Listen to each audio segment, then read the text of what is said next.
Good morning, all of you. So let's start with our daily analysis of the Hindu newspaper dated 27th of March. So on the first page, there are certain news which we are going to discuss. So the first news on the extreme left-hand side, what the title of the news says, net direct tax growth for 2022 and 2023 to slow to 15%.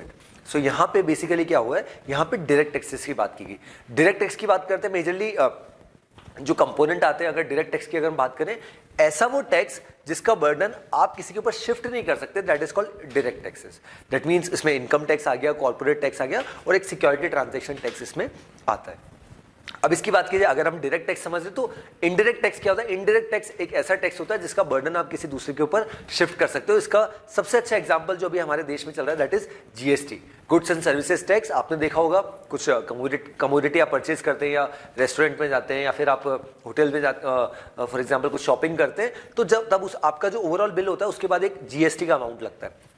हो सकता है 5% हो, 18% हो, depending upon the commodity. सो इसी वजह से वो जो है उसका जो बर्डन है वो किसके ऊपर नहीं गया, वो सेलर के ऊपर नहीं गया, वो इवनली क्या कर दिया गया, कस्टमर के ऊपर शिफ्ट कर दिया गया. सो डायरेक्ट टैक्स ऐसे टैक्स होते हैं इसका बर्डन शिफ्ट नहीं किया जा सकता. विज इनडायरेक्ट टैक्स ऐसे टैक्सेशन होते हैं इसका बर्डन शिफ्ट किया जा सकता है. और यहाँ पे अभी क्या न्यूज आई है कि कुछ गवर्नमेंट के सोर्सेज ने, मिनिस्ट्री ऑफ फाइनेंस के सोर्सेज ने यहां पर ये बताया कि इस बार ओवरऑल जो डायरेक्ट टैक्स का जो कलेक्शन होना है, जो हमने अनुमान लगाया था लगभग 17.5-17.6% यहां पर उससे बढ़ेगा, बट इतना यहां पर ये इंक्रीज नहीं होगा और लगभग 15% तक यहाँ पर इंक्रीज होना है. सो इसी वजह से यहाँ पर इसका रीजन भी यहाँ पर साइड किया गया. अगर ये न्यूज़ हम पूरी अच्छे से पढ़ें तो बेसिकली बताया गया है कि पिछले कुछ सालों में जिस तरीके से कोविड यहाँ पर था, उसके बाद things have started getting normal, उस तरीके से सिचुएशन यहाँ पर चली, तो उसके बाद हमने ये देखा कि किस तरीके से यहाँ पर अभी जो ओवरऑल डायरेक्ट टैक्स ग्रोथ जो है उसकी वहाँ पर उसको थोड़ा सा स्लो कर दिया गया और 15% की ही ग्रोथ यहाँ पे बताई गई है, जो लगभग पहले 17% यहाँ पे मानी जा रही थी. चलिए next news. This was there in limelight. So in yesterday or day before yesterday, in newspapers, in TV news channels, you must have seen news relating to this. So that's why we are going to discuss this. Though this is political news, but even in today's newspaper, even the editorials, opinions are written about this particular news only. So what the title says: Congress holds satyagrah, MPs, MLAs to wear black today. सो यहाँ पे जब से हमने देखा कि राहुल गांधी जी जो कांग्रेस के member of parliament है उनको डिस्क्वालीफाइड कर दिया गया. सबसे पहले क्या हुआ, जैसे जो सूरत का जो सेशन कोर्ट था, डिस्ट्रिक्ट कोर्ट था, उसके द्वारा 2 साल की उनको जैसी सजा हुई. उसके बाद section 8 clause 3 of RPA, that means representation of people's act 1951 के अंतर्गत यहाँ पे लोकसभा सेक्रेटरीट की तरफ से एक पत्र आया और उसमें ऐसा बताया गया कि Rahul Gandhi is no longer a member of parliament और उनकी जो लोकसभा की सदस्यता है उसको रद्द किया जाता है. जैसे ये हुआ उसके बाद हमने देखा काफ़ी सारे लोग बहुत प्रोटेस्ट कर रहे थे और उसके बाद हमने देखा काफ़ी सारी जो अपोजिशन पार्टीज थी उन्होंने भी काफ़ी सपोर्ट किया राहुल गांधी जी को कि ये जो हुआ ये गलत हुआ. और राहुल गांधी जी वोकली पिछले कुछ समय से हम देख रहे थे कि अडानी मुद्दे पे काफ़ी कहीं ना कहीं वोकल भी थे. तो इस वजह से अपोजिशन का ऐसा मानना है कि जो सरकार है वो अडानी मुद्दे पे कहीं ना कहीं डर गई, इसी वजह से इस तरीके के स्टेप सरकार के द्वारा लिए जा रहे हैं. बट वही अगर हम बीजेपी पार्टी की बात करते हैं, उनके स्पोक्स पर्सन का मानना है कि ये तो पूरा आपके ऊपर एक केस चल रहा था, उसके बाद ये पूरी कंट्रोवर्सी हुई, तो इसमें हमारा कोई हस्तक्षेप यहाँ पे नहीं है. अब यहाँ पे इस न्यूज़ में आप देखिए कि यहाँ पे बेसिकली हुआ क्या है कि काफ़ी सारे सीनियर लीडर्स जो है वो राजघाट पे यहाँ पर मौजूद हुए और केवल ये प्रोटेस्ट ना केवल हमने दिल्ली में देखा, बट इवन आप दूसरे स्टेट्स की बात करें, राजस्थान, छत्तीसगढ़, इवन तमिलनाडु, केरला, सभी जगह यहाँ पे इस तरीके के प्रोटेस्ट हमें देखने को मिले in showing solidarity and support to Shri Rahul Gandhi ji, जिनको रिसेंटली यहाँ पर क्या कर दिया, डिस्क्वालीफाई कर दिया as a member of parliament. अब यहाँ पे क्या हुआ है, क्योंकि जब से ये इशू पूरा बड़ा है और जब से ये चलने लगा है, तो अब यहाँ पे क्या हो चुका है, सबसे बड़ा क्वेश्चन ये आ चुका है कि क्या, क्योंकि अगर किसी का डिस्क्वालिफिकेशन इस तरीके से हो जाता है तो वो लगभग 6 साल तक मेंबर ऑफ पार्लियामेंट नहीं हो सकते या लोकसभा के चुनाव नहीं लड़ सकते. दैट मीन्स 2023 में अगर ये हुआ है तो 2029 तक लगभग जो Lok Sabha election, next Lok Sabha election तो अगले साल ही, बट उसके बाद वाला लोकसभा इलेक्शन है वो भी शायद राहुल गांधी जी ना लड़ पाए. हालांकि इसके लिए जो कांग्रेस के जितने भी स्पोक्स पर्सन है, इवन जो लॉयर्स है, एडवोकेट्स है, उनका भी ऐसा मानना है कि हम जो भी कानूनी प्रक्रिया होगी उसको करेंगे और अल्टीमेटली ये जो डिस्क्वालिफिकेशन उसको कहीं ना कहीं सही करेंगे. अब यहाँ पे क्या हुआ है, जैसे ये पूरा हुआ, कल के दिन हमने एक ट्विटर पे भी एक अपडेट देखी कि बेसिकली श्री राहुल गांधी जी ने क्या किया, अपने ट्विटर का जो अकाउंट है उसका जो बायो है उसमें डिस्क्वालीफाइड एमपी लिख दिया. जो काफ़ी सारे चेंजेस पहले member of parliament Wayanad Kerala उनके यहाँ पे लिखा रहता था, अब उन्होंने क्या कर दिया, disqualified member of parliament, that means मुझे डिसक्वालीफाई कर दिया। हो सकता है ये सिंपैथी गेन करने के लिए जो भी हो, बट बिल्कुल ये डेफिनेटली कल किया है और इसके बारे में नीचे हम न्यूज़ भी डिस्कस करेंगे। चलिए आगे बढ़ते हैं। Then next news, ISRO puts, that is Indian Space Research Organization puts 36 satellites into orbit। सो यहाँ पे इसरो और जो हमारा कह सकते हैं कि NISL और एक वन वेब जो कंपनी है दैट इज यूके की, उनके बीच में कोलैबोरेशन हुआ था और ओवरऑल 72 सैटेलाइट्स का जो 2 हाल्स में अलग अलग जाने थे। तो फर्स्ट जो 36 सैटेलाइट्स थे वो पिछले साल ही चले गए थे 2022 में नवंबर में, if I am not wrong. और अब यहाँ पे क्या हुआ है, सेकेंड जो लॉन्च है वो भी यहाँ पर 36 सैटेलाइट्स का इन दोनों के टेक्निकल कोलैबोरेशन के बाद कर दिया गया। इसको और अच्छे से हम नीचे पढ़ेंगे, ये तो छोटा सा न्यूज़ है बट इसके बारे में फर्दर इलैबोरेशन 12th पेज पे दे रखा है, तो उसको भी हम डिस्कस यहाँ पे करने वाले हैं। चलिए आगे बढ़ते हैं।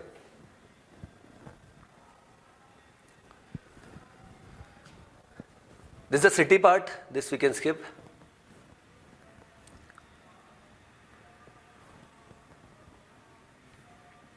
A lot of political news. Okay, so now we have come down to the editorial part. Today we'll be discussing 2 editorials and 2 opinions, as I had already told you.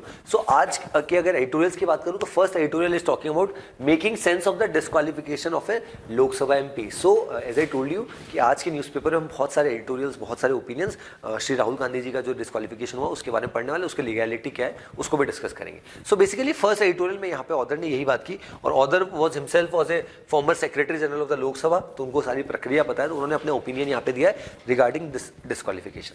अब बेसिकली सबसे पहले ऑथर ने first half में start किस तरीके से किया है कि बेसिकली किस तरीके से डिस्क्वालिफिकेशन हुआ है, किस तरीके से जो कह सकते हैं सूरत की सेशन कोर्ट ने ये 2 साल की सजा सुनाई, और सेक्शन 8 क्लॉज 3 ऑफ RPA बोलता है, रिप्रेजेंटेशन ऑफ पीपल्स एक्ट, कि अगर कोई मेंबर ऑफ पार्लियामेंट को 2 साल या उससे ज़्यादा की अगर सजा हो जाती है तो उसको जो लोकसभा या राज्यसभा जो भी है वहाँ से उसको क्या कर सकता है, किया जा सकता है, डिस्क्वालीफाइड किया जा सकता है। बट यहाँ पे ऑथर का मानना है कि डिस्क्वालिफिकेशन बहुत जल्दी हुआ। दैट मीन्स एक दिन पहले हमने देखा था कि ये सूरत की सेशन कोर्ट ने यहाँ पर डिस्टेंस सुनाया, नेक्स्ट डे यहाँ पे डिस्क्वालिफिकेशन का यहाँ पर नोटिफिकेशन आ जाता है। तो अब यहाँ पे ऑथर ने बात की है, काफ़ी सारी चीज़ें यहाँ पर हाईलाइट की है। सेक्शन 8 की बात की है, सेक्शन क्लॉज 3 की बात की, क्लॉज 4 की बात की।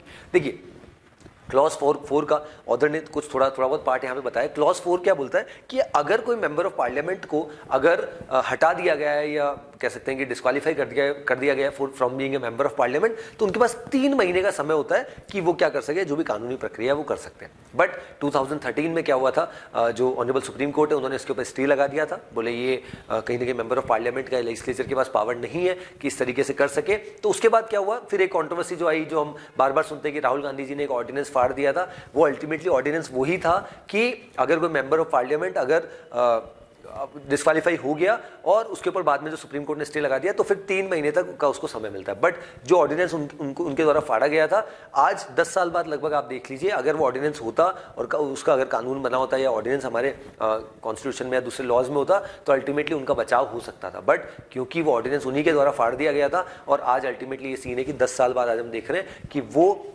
जैसे ही ये लोकसभा सेक्रेटरीट से सचिवालय से ये मैसेज आता है, नोटिफिकेशन आता है और he is no longer a member of parliament. तब यहाँ पे ऑथर ने क्या बोला कि सबसे बड़ी बात कि देखिए इसमें एक बहुत बड़ा रोल यहाँ पे ऑनरेबल प्रेसिडेंट का भी आता है। देखिए लोकसभा सेक्रेटरीट, लोकसभा सचिवालय ने आदेश जरूर दे दिया कि अगर 2 साल या उससे ज़्यादा के लिए तो आप बिल्कुल उनको कह सकते हैं डिस्क्वालीफाई कर सकते हैं। बट यहाँ पे ऑथर का ऐसा मानना है कि ये जो प्रोसेस हुआ ये बहुत जल्दी हुआ, इतना जल्दी प्रोसेस हम जनरली देखते नहीं है। और जिस तरीके से उनको, और इसमें एक और चीज़ को हाईलाइट किया कि इवन उसमें भी क्या लिखा है दैट अ क्लोजर रीडिंग, यहाँ पे लिखा है a closer reading will reveal that the words shall be disqualified. मतलब ये नहीं लिखा है कि हाथों हाथ डिस्क्वालीफाइड, बट क्या लिखा है शैल बी, मतलब फ्यूचर की बात की जा रही है, that were used in this clause they would have certainly meant instant disqualification without the intervention of any other authority.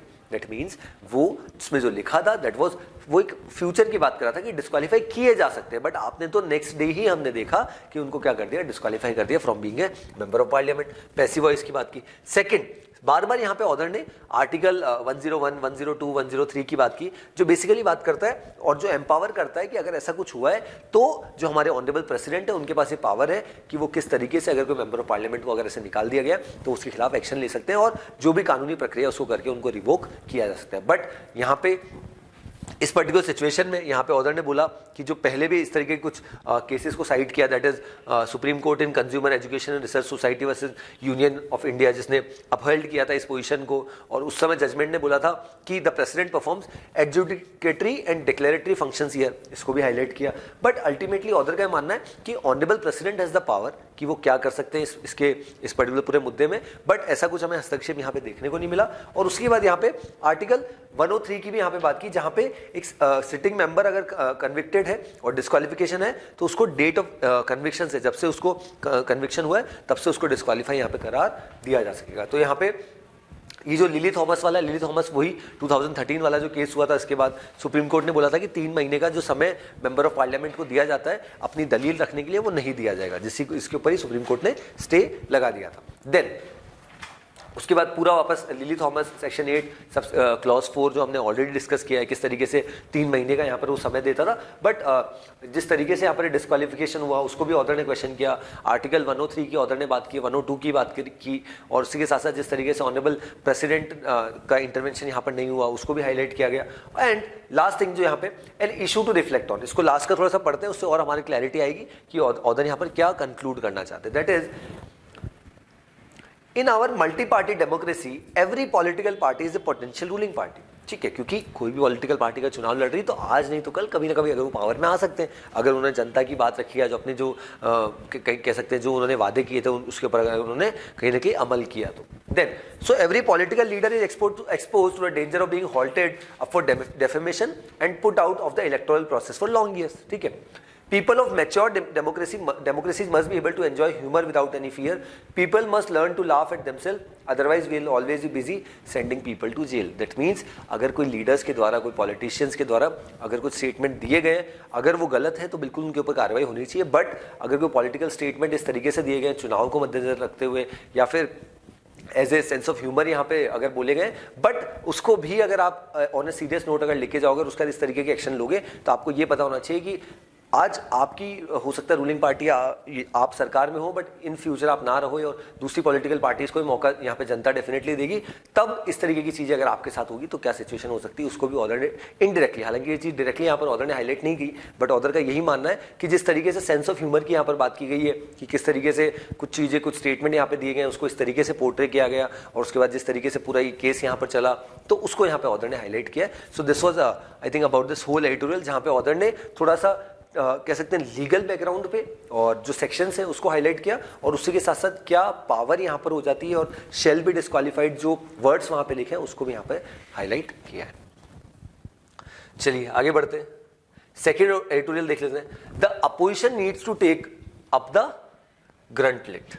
सो यहाँ पे ऑर्डर ने बात की है कि स्पेशली अपोजिशन पार्टीज, अभी अगर करंट की सिचुएशन देखें तो ऑर्डर ने फर्स्ट जो फेज है, फर्स्ट पैराग्राफ जो इस पर्टिकुलर एडिटोरियल का, उसमें यही बोला है कि बीजेपी एज ए पार्टी आज के समय में अगर आप देखें पिछले कुछ समय से जिस तरीके से वो काम कर रहे हैं, वो हर चुनाव को बहुत सीरियसली लेते हैं, और इवन छोटा चुनाव हो बड़ा चुनाव, वो बहुत बढ़ चढ़ के उसमें तैयारी करते हैं और उसको एज एन इवेंट लेते हैं। ठीक है, अब यहाँ पे क्या हुआ, ऑर्डर ने इसी चीज को हाईलाइट किया कि इवन जो 2024 में लोकसभा के इलेक्शंस आने, जनरल इलेक्शंस आने, उसकी भी तैयारी यहाँ पर बीजेपी ने चालू कर दी। But on the other hand यहाँ पर क्या हो रहा है कि जो फोकस है, क्योंकि बीजेपी की बात की जाए तो वो एक अलग तरीके से काम करी, दूसरी पॉलिटिकल पार्टीज का अपना अलग तरीका है अपने काम करने का, बट अभी यहाँ पे पिछले कुछ समय से क्या हो रहा है कि जिस तरीके से यहाँ पे राहुल गांधी जी का एक डिस्क्वालिफिकेशन जिस तरीके से हुआ, पूरा ये जो इशू चल रहा है, तो कांग्रेस पार्टी कहीं ना कहीं अब राहुल गांधी जी के बचाव में आ गई। रादर उनका फोकस होना चाहिए नेक्स्ट ईयर जो इलेक्शन होने उस पर फोकस करना, बट वो यहाँ पे नहीं है। सेकेंड थिंग, जो सिचुएशन अभी है, ऐसे में यहाँ पर ये कांग्रेस पार्टी के द्वारा बार बार जो अडानी का जो मुद्दा यहाँ पर उठाया जा रहा था,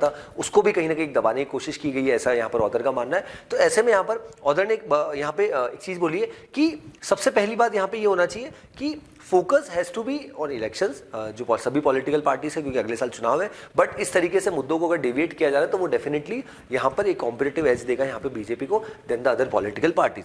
देन यहाँ पे ऑदर ने भी बोला कि अगर इस तरीके से जिस तरीके से राहुल गांधी जी का डिस्क्वालिफिकेशन हुआ है और जिस तरीके से पूरी सिचुएशन हमारे देश में चल रही है, तो ऐसे में अगर ये सब चीजें अगर की जा रही है हमारे देश में, तो ऐसे में यहाँ पर जो डेमोक्रेसी और ऑटोक्रेसी दोनों में एक बहुत बड़ा डिफरेंस है कि जहाँ पे डिक्टेटरशिप यहाँ पर ऑटोक्रेसी में हो जाती है, यहाँ पे एक तरीके से जो उन्होंने कह दिया वही यहाँ पे फाइनल डिसीजन होता है। तो ऐसा कुछ सिचुएशन ना हो, ऐसे में एक स्ट्रॉन्ग अपोजिशन का होना बहुत जरूरी है और एक स्ट्रॉन्ग पॉलिटिकल पार्टी का होना बहुत जरूरी है अगर जो चुनाव लड़ना चाहता है। बट आज की सिचुएशन अकॉर्डिंग टू ऑथर जिस तरीके से चल रहा है, तो बीजेपी के लिए एक बहुत क्लियर कन्विंसिंग विन हो सकती है in the upcoming 2024 general Lok Sabha elections. तो ऐसे में यहाँ पर बाकी पॉलिटिकल पार्टीज को किस तरीके से काम करना चाहिए और इवन नॉट ओनली उनको साथ में आके काम करना चाहिए या नहीं करना चाहिए, ये ऑर्डर ने सजेस्ट नहीं किया, बट ऑर्डर ने ये जरूर बोला कि अभी दिस इज हाई टाइम, क्योंकि एक साल का लगभग समय बचा है, तो ऐसे में पॉलिटिकल पार्टीज को बढ़ चढ़ के यहाँ पे काम करना चाहिए। अदरवाइज ये जो राह होने वाली लगभग साल भर की, इसमें बीजेपी को ऑलरेडी एज है और शायद जिस तरीके से चल रहा है वो इजीली यहाँ पर चुनाव जीत सके। बट एंड में यहाँ पर ऑर्डर ने ये भी बोला कि जिस तरीके से अगर एक पॉलिटिकल पार्टी बार बार अगर जीत के आ रही है और इवन इस तरीके की सिचुएशन हो रही है और जिस तरीके से अगर वो कुछ अथॉरिटीज़ का गलत इस्तेमाल कर रहे हैं, तो वो अपने आप में गलत है। इसी वजह से दैट इज यहाँ पे लास्ट में क्या बोला है, there needs to be very clear plans rather than general statement to defend constitutional institution. ये इंस्टीट्यूशन जो सीबीआई और ईडी की बात की गई, बार बार बीजेपी के ऊपर इल्जाम लगते हैं कि इन इंस्टीट्यूशन से गलत इस्तेमाल किया जाता है। Then values, freedoms and people's welfare. Is this hoping for too much from the Congress, the Gandhis and the opposition parties? The answer may be yes. But hoping against hope is the only resort left for us helpless ordinary citizens of India. That means हमारे पास फिर कोई option ही नहीं बचता, last resort जो बचेगा उसी को फिर हमें वोट करना है। इसी वजह से यहाँ पे जो अपोजिशन है उसको और ज़्यादा स्ट्रॉन्ग होने की आवश्यकता है और नेक्स्ट ईयर जो इलेक्शंस आने हैं उस पर फोकस करने की आवश्यकता है। Rather opposition is focusing more on Adani and BJP is focusing more on Rahul Gandhi. उन दोनों के बीच का टसल चल रहा है वो यहाँ पे कहीं ना कहीं चल रहा है और ऐसे में मोदी वर्सेज राहुल गांधी इसी चीज़ को प्रोजेक्ट यहाँ पे बीजेपी करना चाह रही है। रीजन भी अगर ये यहाँ पे होता है तो डेफिनेटली बीजेपी को उसका डेफिनेटली फायदा होगा, ऐसा ऑर्डर का यहाँ पर मानना भी है। देन द फर्स्ट ओपिनियन भी उसी से रिलेटेड है जो अभी अपन ने पढ़ा, that is work in progress. The opposition is reduced to defending itself instead of attacking the BJP. That means जो यहाँ पे कह सकते हैं कि कांग्रेस पार्टी का जो अभी फोकस हो चुका है वो फोकस मेजरली इसी तक सीमित है कि कैसे करके राहुल गांधी जी को बचाया जाए और जो उनका डिस्क्वालिफिकेशन हुआ है उसको रोका जाए। रादर जो जिस तरीके से पिछले कुछ समय से Rahul Gandhi ji, Congress party, even other political parties, opposition parties जिस तरीके से अडानी के मुद्दे पे यहाँ पे जो बीजेपी को यहाँ पर घेरने की कोशिश कर रही थी, वो मुद्दा कहीं ना कहीं साइडलाइन यहाँ पे होता जा रहा है। तो इसी चीज़ को ऑर्डर ने यहाँ पर बोला है कि पिछले कुछ समय से जिस तरीके से पूरी अपोजिशन को एक बार यूनाइट करने की बात की गई, जो जेपीसी की बात बार बार की जा रही है कि जॉइंट पार्लियामेंट्री कमेटी यहाँ पर बने जो पूरा इन्वेस्टिगेशन को लुकआउट करे कि क्या सिचुएशन हुई, क्या एक्चुअल में अडानी जी को हेल्प यहाँ पर बीजेपी गवर्नमेंट या मोदी जी के द्वारा किया गया, उन सबको भी ऑर्डर ने यहां पर हाईलाइट किया। देन इसी के साथ साथ जो हमने अभी भी डिस्कस किया था, सीबीआई और ईडी जो सेंट्रल एजेंसीज हैं उनका दुरुपयोग जिस तरीके से किया जाता है और जिस तरीके से जो अभी इंसिडेंट हुआ जिसमें राहुल गांधी जी के साथ काफ़ी सारी पॉलिटिकल पार्टीज जो है, बीआरएस हो गया, आम आदमी पार्टी, देन हमने समाजवादी पार्टी, बहुत सारी टीएमसी, हालांकि काफ़ी सारे मुद्दों में ये पॉलिटिकल पार्टी साथ में नहीं है, बट फिर भी ये जो डिस्क्वालिफिकेशन हुआ उसमें डेफिनेटली ये पॉलिटिकल पार्टी साथ में आई है। और इसी के साथ साथ यहाँ पे ऑर्डर ने ये भी बताया कि जिस तरीके से पिछले कुछ समय से यहाँ पे सिचुएशन हो रही है और जिस तरीके से एजेंसीज का स्पेशली इस्तेमाल यहाँ पे अपोजिशन लीडर्स के लिए किया जा रहा है, यहाँ पे एक डेटा भी साइट किया गया कि 95% of the cases filed by the agencies have been against opposition leaders. That means ये जानबूझ के टारगेट यहाँ पे किया जा रहा है। तो इसी वजह से यहाँ पे जो अडानी ग्रुप है उसकी बार बार यहाँ पे बात की जा रही है कि वो अपने आप में एक बहुत बड़ा मुद्दा है। तो ऐसे में यहाँ पर हमें क्या करना चाहिए, robust opposition to the BJP still a work in progress. That means एक स्ट्रॉन्ग अपोजिशन हमारे देश में नहीं है और उसी के साथ साथ it suits the BJP to keep the focus on mister Gandhi and not on mister Adani. It means ये बीजेपी का मुद्दा भी है कि पिछले कुछ समय से जिस तरीके से अडानी पे यहाँ पे कांग्रेस पार्टी यहाँ पर या अपोजिशन पार्टीज घेरने की कोशिश कर रही है, तो ऐसे में focus is now shifting towards Rahul Gandhi to Adani. तो ये पूरा एक फोकस यहाँ पे शिफ्ट हो रहा है, उसका डेफिनेटली यहाँ पर बीजेपी को एज ए पॉलिटिकल पार्टी फायदा हो सकता है। Then next opinion, in too deep, Sri Lanka's partners must help it navigate its difficult economic path. सो यहाँ पे ऑर्डर ने बात की है, रिसेंटली लास्ट वीक हमने देखा था कि आईएमएफ ने एक बेल आउट पैकेज दिया किसको, श्रीलंका को। लगभग $2.9 बिलियन का ये पैकेज यहाँ पर है और जिसको श्रीलंका के जो प्रेसिडेंट है रानिल विक्रमसिंघे जी, इन्होंने इसको वेलकम भी किया है। और पिछले कुछ समय से जो श्रीलंका की स्थिति यहाँ पर हो रही थी, तो ऐसे में यहाँ पर ये एक कहीं ना कहीं एक बूस्टर यहाँ पर साबित हो सकता है श्रीलंका की इकोनॉमी को रिवाइव करने में। बट यहाँ पे ऑर्डर ने ये भी बोला कि जिस तरीके से यहाँ पे इंडिया ने बहुत ज़्यादा यहाँ पर मदद करी, क्योंकि आईएमएफ को अगर एश्योरेंस जो उस देश के जो क्रेडिबल क्रेडिबल पार्टनर से अगर वो दे देते तो पैसा लेना बहुत ईजी हो जाता। तो इंडिया, जापान एंड चाइना ये सबसे बड़े पार्टनर्स हैं यहाँ पर श्रीलंका के, और India was among the first few countries जिन्होंने IMF को, that is international Monetary fund को अश्योरेंस दिया कि आप यहाँ पे जो पैसा है, बेल आउट पैकेज जो है वो यहाँ पे श्रीलंका को दे दीजिए। तो जैसे ये पैकेज अब मिला तो अब यहाँ पे कोशिश की जा रही है कि जितने भी जो ड्यूज है या फॉरेन रिजर्व्स है उसको यहाँ पर बढ़ाया जाए और अपनी इकोनॉमी को रिवाइव करने के लिए श्रीलंका यहाँ पर कोशिश कर रहा है। सो यहाँ पे पूरा बता रखा है किस तरीके से यहाँ पे Japan, then China, India, all these countries are there, और किस तरीके से इसका जो फर्स्ट ट्रांच है दैट मीन्स $330 बिलियन का जो वो है वो भी यहाँ पर मिल गया। सो अगर ये बेल आउट पैकेज मिलता है तो ऐसा नहीं होता एक ही बार में आपको सारा पैसा मिल जाता है, that money you got in different halfs, different tranches. तो वो रिसीव होना भी यहाँ पे स्टार्ट हो चुका है, उसको भी यहाँ पर ऑर्डर ने बताया। लेकिन सबसे बड़ी समस्या यहाँ पर ये है कि IMF आपको पैसा दे देगा और लेकिन उसके साथ साथ जो शर्तें यहाँ पर रखेगा वो बहुत मुश्किल होती है। यही सिचुएशन हम पाकिस्तान में भी डिस्कस कर रहे हैं। पाकिस्तान की भी सिचुएशन ऐसी है और श्रीलंका की भी सिचुएशन अभी ऐसी है। हालांकि इससे रिलेटेड एक एक्सप्लेन हम अच्छे से पढ़ेंगे कि बेसिकली यहाँ पर क्या बोलना चाहता है। बट यहाँ पे the crux of the matter is कि सिचुएशन जो है इन कंट्रीज की, स्पेशली श्रीलंका की, यहाँ पर ऑर्डर ने बात की, वो बहुत वीक है और ऐसे में यहाँ पर इकोनॉमी को रिवाइव करने के लिए यहाँ पे काम करने की आवश्यकता है, ऐसा यहाँ पे ऑर्डर ने सजेस्ट किया है। अदरवाइज क्योंकि पिछले कुछ समय से, अगर हम पिछले 10 साल से की बात करें, लगभग 3 से 4 बार श्रीलंका ने ऑलरेडी यहाँ पर बेल आउट पैकेज यहाँ पर ले लिया है। तो श्रीलंका की इकोनॉमी इतनी स्ट्रांग नहीं है। ऐसे में यहाँ पर श्रीलंका को जो उनके द्वारा पिछले कुछ समय में स्टेप्स लिए गए थे, जिस तरीके से ऑर्गेनिक फार्मिंग का यूसेज किया गया था, टूरिज्म सेक्टर काफ़ी डिक्रीज हो गया था, और इवन जो डॉलर के प्राइजेस बढ़ गए थे, फूड, फ्यूल, फर्टिलाइजर्स के जो इशूज होते हैं specially after this Russia Ukraine war, तो इसी वजह से ये सब इशूज यहाँ पर हुए। तो ऐसे में श्रीलंका को फिर से पाथ टू डेवलपमेंट पे आना चाहिए ताकि वो अपनी इकोनॉमी को रिवाइव कर सके।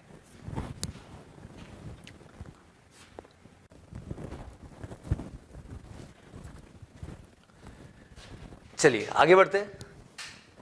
एज आई टोल्ड यू, हम एक्सप्लेन पढ़ेंगे। एक्सप्लेन में बेसिकली जो IMF की क्या सिचुएशन है, IMF किस तरीके से पैसा देता है उसको समझेंगे, IMF क्या होता है वो भी समझेंगे। So what the title says, understanding IMF bail out. So सबसे पहले IMF के बारे में समझते हैं।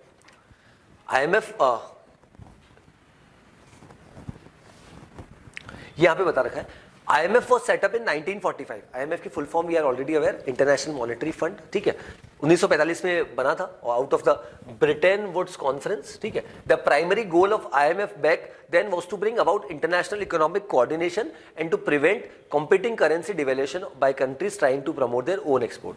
Eventually the IMF evolved to be a lender of last resort to government of countries that have to deal with severe currency issues.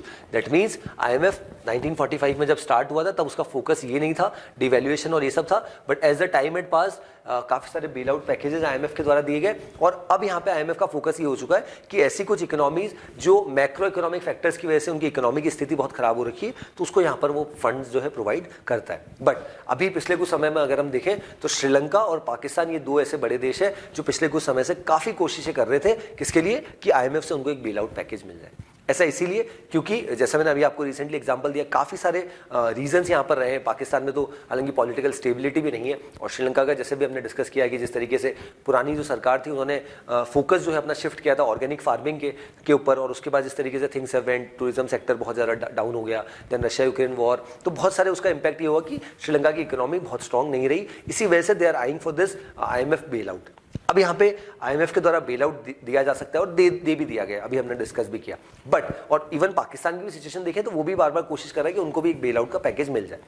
But यहाँ पे सबसे बड़ा प्रश्न ये कि पैकेज तो आपको दे दिया जाएगा, बट IMF अगर आपको पैसा देता है तो बहुत सारी शर्तें लगाता है। शर्तें किस तरीके से कि हो सकता है आपने बहुत सारी सब्सिडीज दे रखी हो, आप बहुत सारे फ्रीबीज बांट रहे हो आपके देश में, तो उन सबको आपको बंद करना पड़ेगा। इवन हमने पाकिस्तान के केस में देखा था कि जो ऑयल है उसके ऊपर एकदम से प्राइस बहुत शूट अप हो गया था, जो डॉलर्स की रेट थी फॉर पर पाकिस्तानी रुपी, तो वो एकदम से बहुत बढ़ गया था। तो ऐसे में यहाँ पर IMF आपको फंडिंग तो दे देगा, बट उसके लिए जो उसका इम्पैक्ट होगा, रिपरकशन होगा आपके लोगों के लिए, इन्फ्लेशन को देखते हुए वो अपने आप में बहुत बड़ा होगा। तो ऐसे में यहाँ पर क्या किया जाना चाहिए, जो वहाँ की सेंट्रल बैंकिंग है, जैसे इस तरीके से हमारे देश में RBI है, reserve bank of India, in the same way US में फेडरल रिजर्व है, वैसे पाकिस्तान हो गया, श्रीलंका या ऑल दीज कंट्रीज जिसको पैसा चाहिए थ्रू IMF, उनको अपना बैंकिंग सिस्टम जो है वो उसको बहुत स्ट्रॉन्ग करने की आवश्यकता है। क्योंकि आज अगर हम हमारे देश की भी स्थिति देखें तो even after Covid and everything हमारा बैंकिंग सिस्टम बहुत रोबस्ट है, बहुत स्ट्रांग है। इसी वजह से इवन दो पिछले कुछ समय से आपने देखा होगा कि यूएस में सिलिकॉन वैली बैंक हो गया, न्यूयॉर्क सिग्नेचर बैंक हो गया,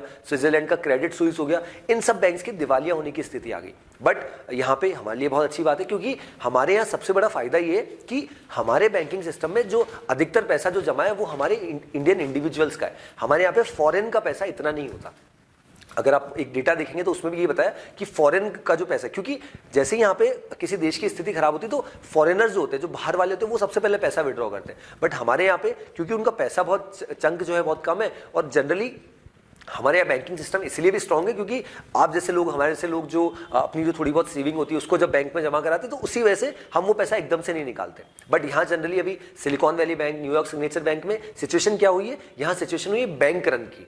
बैंक रन का मतलब होता है एक ऐसी सिचुएशन जहां पे बहुत सारे लोग कहां चले जाते हैं, बैंक में चले जाते हैं पैसा मांगने के लिए, और अगर बैंक उनका पैसा, डिपॉजिटर्स का पैसा अगर नहीं दे पाती तो अल्टीमेटली वो एक ऐसी सिचुएशन हो जाती है जहां पे लोगों के दिमाग में एक डर फैल जाता है कि हमने बैंक में पैसा जमा कराया था, अब तो ये रिपेमेंट ही नहीं कर पा रहे। तो यही चीज सिलिकॉन वैली बैंक के साथ हुई, यही चीज न्यूयॉर्क सिग्नेचर बैंक के साथ हुई, और यही चीज 2 साल पहले हमने हमारे देश में भी देखा था। येस बैंक करके एक बैंक हुआ करता था जिसमें लोग जो है डिपॉजिटर्स काफी मात्रा में पैसा लेने पहुंच गए थे। तो उस समय हमारी देश की गवर्नमेंट ने और आरबीआई ने सपोर्ट किया था और लोगों को भी आह्वान किया था कि येस बैंक में अच्छा खासा पैसा है। तो उस समय काफी फंड्स लोगों को वापस दिए भी गए थे ताकि लोगों में कॉन्फिडेंस बना रहे। अदरवाइज होता क्या, अगर येस बैंक में इस तरह की सिचुएशन होती तो लोग दूसरे बैंक में भी भागते कि हो सकता है कि एसबीआई हो गया, एचडीएफसी हो गया, एक्सिस हो गया, वहां पे भी स्थिति खराब है। तो ऐसे में यहाँ पर सिचुएशन और खराब हो सकती थी। इसी वजह से यहाँ पे अब अगर इसकी बात करें तो आईएमएफ ने एक पैकेज तो दिया है, बट डेफिनेटली जो रेस्ट्रिक्शंस यहाँ पे लगाए हैं वो श्रीलंका को यहाँ पर मानने पड़ेंगे। और even not only Sri Lanka but Pakistan की भी सिचुएशन यहाँ पर यही हो रखी है। बट हाँ, एक डेफिनेटली अपनी इकोनॉमी को मैक्रो इकोनॉमिक फैक्टर से निकालने के लिए ये पैकेज, जो भी देश को यहाँ पर एक बेल आउट पैकेज मिलेगा उसको बहुत फायदा यहाँ पर हो सकता है। चलिए आगे बढ़ते हैं। Then again Khalistani supporter, already हमने डिस्कशन बहुत अच्छे से किया है। Khalistan supporters try to incite violence outside Indian embassy in US. अब जैसा कि अमृतपाल सिंह वाला कंट्रोवर्सी हमारे देश में हुआ तो हमने इसका ऑलरेडी जानकारी दे दी थी कि अगर हमारे देश में छोटा सा भी ऐसा कुछ होता है और इसके लिए ऑलरेडी फॉरेन फंडिंग, और हमने काफी बार डिस्कस किया कि क्या रीजन रहता है ये सब कराया जाता है, तो हमने ऑलरेडी यहाँ पर इंडियन गवर्नमेंट ने यूएस हो गया, यूके हो गया, कनाडा हो गया, ऑस्ट्रेलिया हो गया, इन देशों को ऑलरेडी यहाँ पर बता दिया कि अगर हमारे देश में ये जो कंट्रोवर्सी हुई है इसका डेफिनेटली एक इंपैक्ट हो सकता है। जो कुछ खालिस्तानी प्रोटेस्टर्स आपके देश में आए और प्रोटेस्ट करें। वैसे हमने लंदन में देखा था और यूएस में भी देखा था। अब फिर से क्या हुआ है कि यूएस की जो कैपिटल है वॉशिंगटन डीसी, वहां पे यही सिचुएशन हुई है कि कुछ लोग यहाँ पे पहुंच गए खालिस्तानी सपोर्टर और वो यहाँ पे प्रोटेस्ट करने लगे। इसी वजह से यहाँ पे एज यू कैन सी जो हमारे एम्बेसडर है to US, that is Taranjit Singh Sandhu, उनके बारे में बताया, जो भी एक सिख कम्युनिटी से आते हैं, that ambassador Taranjit, shame on you for being the face of Indian terror diplomacy. So यहाँ पे इस तरीके के यहाँ पर जो है प्लकार्ड्स, इस तरीके के यहाँ पे स्लोगन्स यहाँ पे रेज किए जा रहे हैं बाय दीज खालिस्तानी प्रोटेस्टर्स। हालांकि इन नंबर्स ये बहुत कम लोग हैं अगर देखा जाए, बट फिर भी ये समय समय पे क्योंकि इनको पैसा जो मिलता है या उनकी जो आइडियोलॉजी है, वी डोंट नो क्या आइडियोलॉजी, बट उसको सपोर्ट करते हुए ये कहीं ना कहीं बार बार इसके ऊपर बात यहाँ पे करते हैं। और यहाँ पे जो इंडियन एम्बेसी है उन्होंने यहाँ पर ऑलरेडी बोल दिया था to UK officials, even US officials as well, कि आप प्रॉपर सिक्योरिटी यहाँ पर रखिए ताकि हम अच्छे से वहाँ पे अगर इस तरीके के लोग यहाँ पर आते हैं तो हम उसको कहीं ना कहीं ध्यान रख सके। तो यही चीज हमने कनाडा में भी बोल दी है, ऑस्ट्रेलिया में बोल दी है, और यूएस यूके में तो इंसिडेंट हमने देख भी लिया। So this was about this Amritpal Singh वाली कंट्रोवर्सी, जिसको लगभग एक हफ्ते से हमारे देश की पुलिस पकड़ने की कोशिश कर रही है, बट समय समय पे कुछ वीडियो फुटेजेस हम देख रहे हैं, कुछ फोटोज देख रहे हैं जहाँ पे वो भाग रहा है। और अल्टीमेटली अब यहाँ पे इंडियन गवर्नमेंट की कोशिश है कि उसको जल्द से जल्द पकड़ के अलग अलग कानूनों के तहत, एनएसए एक्ट हो गया, क्योंकि उसके ऊपर काफी सारे एलिगेशन, जिस तरीके से वो आर्म्स को यहाँ पर बढ़ावा दे रहा था, ड्रग ट्रैफिकिंग में एक बहुत बड़ा रोल प्ले कर रहा था, तो ऐसे में उसको जल्द से जल्द पकड़ना हमारे देश की गवर्नमेंट के लिए बहुत जरूरी हो रहा है।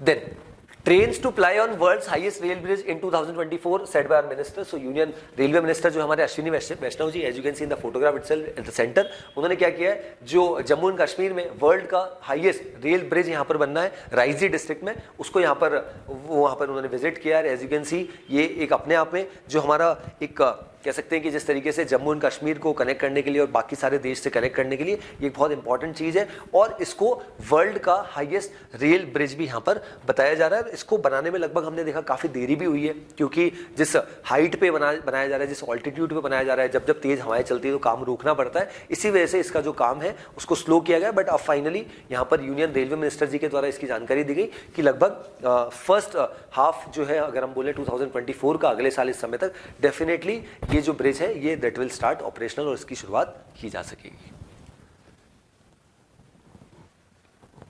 चलिए नेक्स्ट पे आते हैं।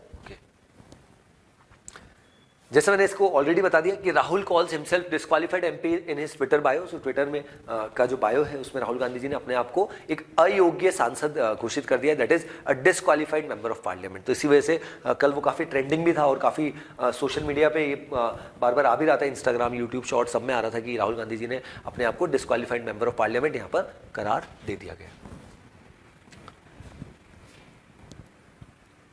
Then next is AUKUS focus is on submarine tech.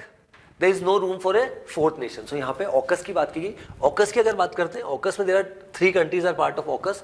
AU says Australia is there, then UK and US. These 3 countries are part of AUKUS. ये बेसिकली क्यों किया गया था? क्योंकि जिस तरीके से इंडो पैसिफिक रीजन में चाइना का इन्फ्लुएंस यहाँ पर बढ़ रहा था, तो ऐसे में यहाँ पर हुआ क्या है कि UK एंड US जिसके पास ऑलरेडी जिस तरीके से न्यूक्लियर सबमरीन्स है, तो वो उसकी टेक्नोलॉजी यहाँ पर ऑस्ट्रेलिया को देगा ताकि ये काउंटर कर सके किसको, यहाँ पे चाइना को। तो ऐसे में यहाँ पर बार बार कयास लगाए जा रहे थे कि क्या भारत को भी इसमें इंक्लूड किया जा सकेगा, और India was eyeing for this post, क्योंकि कुछ ऐसे ऑर्गेनाइजेशन जैसे क्वाड की अगर मैं बात करता हूँ, क्वाड में already USA is already there, Australia is already there, Japan is there, India is there. तो इंडिया वाज आइंग कि ऑकस में इंडिया को भी रखा जाए, बट ऑकस में इंडिया को नहीं रखा गया। और अब यहाँ पे ये क्लियर स्टेटमेंट भी आ गया that it is on submarine tech and there is no room for a fourth nation. That means ये 3 लोगों का ही ऑर्गेनाइजेशन रहेगा, 3 देशों का ही एक ऑर्गेनाइजेशन रहेगा जिसका नाम ऑकस है, जिसमें Australia, UK and US are part, और किसी भी चौथे देश, क्योंकि जापान वाज आल्सो आइंग कि जापान को भी इंक्लूड किया जाए, कुछ और देश भी कोशिश कर रहे थे कि इसमें इंक्लूड किया जाए, बट यहाँ पे नहीं किया।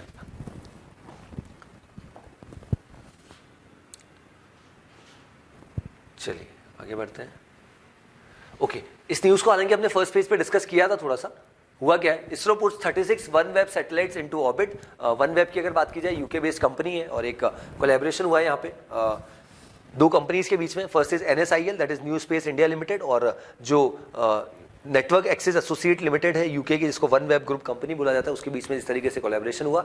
और श्रीहरिकोटा से जो 36 सैटेलाइट्स है उनका एक चंक यहाँ से लॉन्च किया गया। इसके पहले भी हमने देखा था, ये ओवरऑल जो कोलैबोरेशन था 72 सैटेलाइट्स के लिए था, उसमें 36 सैटेलाइट्स ऑलरेडी पहले यहाँ पर लॉन्च कर दी गई थी, और अब यहाँ पे जो रिमेनिंग 36 सैटेलाइट्स है उसको भी यहाँ पे लॉन्च कर दिया गया। इसी के बारे में यहाँ पर बताया गया, और इस दिस क्लियरली शोज कि किस तरीके से इंडिया अपना डिफेंस में, स्पेस में, हर सेक्टर में अपनी डिफेंस कैपेबिलिटीज है उसको स्ट्रॉन्ग कर रहा है। और उसी का एक बहुत अच्छा एग्जांपल है कि हमने क्या किया है, एक बहुत बड़ा यहाँ पर लॉन्च किया है, और इसको काफ़ी सारे यूनियन मिनिस्टर्स ट्विटर पे अगर आप देखेंगे, हमारे honourable prime minister S Jaishankar ji काफ़ी ने इसको अपलोड भी किया है कि ये बहुत अच्छा स्टेप यहाँ पे लिया गया, और किस तरीके से 36 सैटेलाइट्स को फिर से यहाँ पे लॉन्च किया गया।